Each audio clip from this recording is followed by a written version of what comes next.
What's going on? Hey man, how are you? I'm good. How you doing? I didn't know this how it was gonna work, but I'm excited. I've been watching for a That's long what's up. time. I'm 18. I've been reselling for 3 years. You were Okay. actually one of the first people who inspired me to do it. Um, Wow, that's what's up. so that's really dope.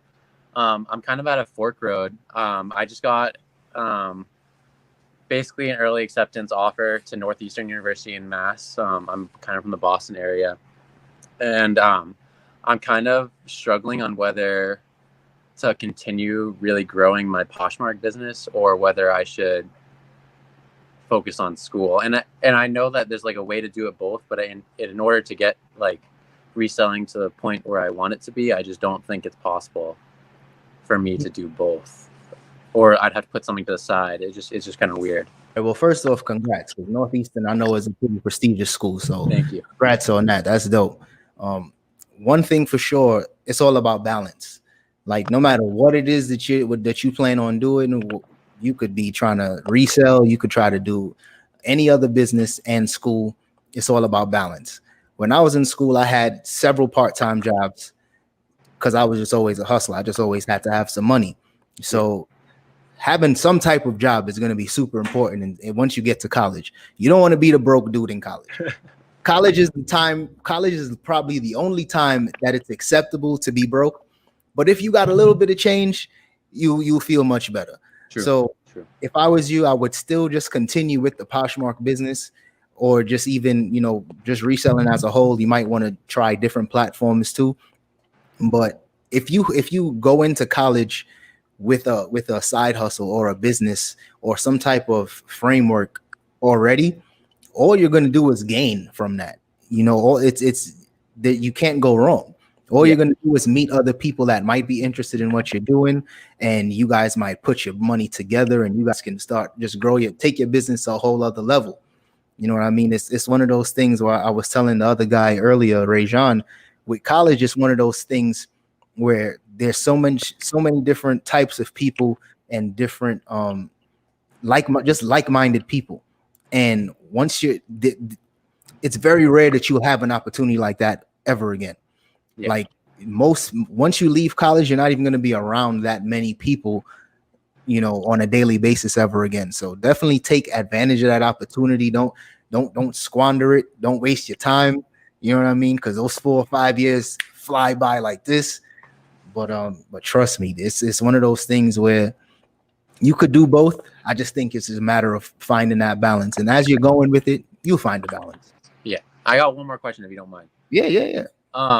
So I think you kind of realized it with Poshmark, which I don't want to speak for you, but Poshmark, it's kind of, I'm starting to be like, I'm at the point where I'm one of the top people on Poshmark.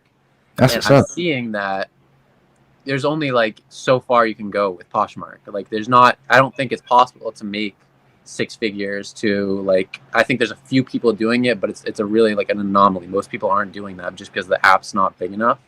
So I think there's like a few directions that you can go in reselling. You can be one of the resellers who goes into multiple different platforms, eBay included, has to be one of them, Amazon FBA possibly, and sells on multiple different platforms with a ton of inventory.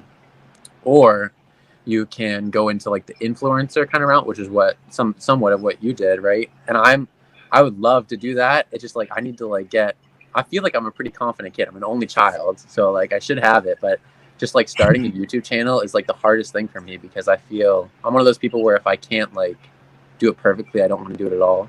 So if I like start doing the YouTube channel, I'm like, it's not going well, and I don't like how it's coming out, and then I just get all over myself. I'm right there with you, bro. I'm an only child too.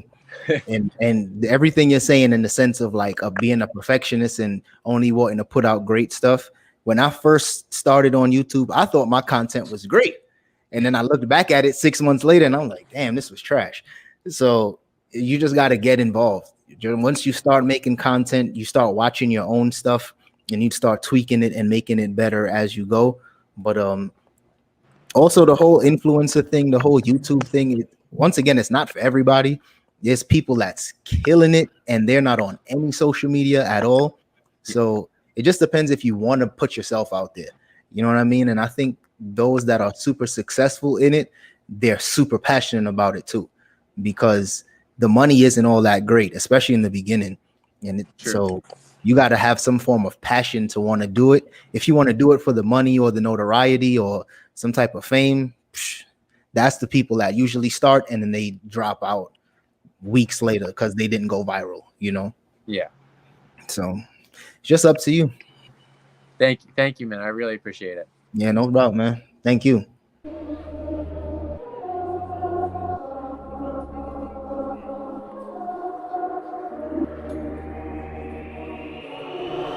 For the winner, cause you felt like you was losing, only for the winner.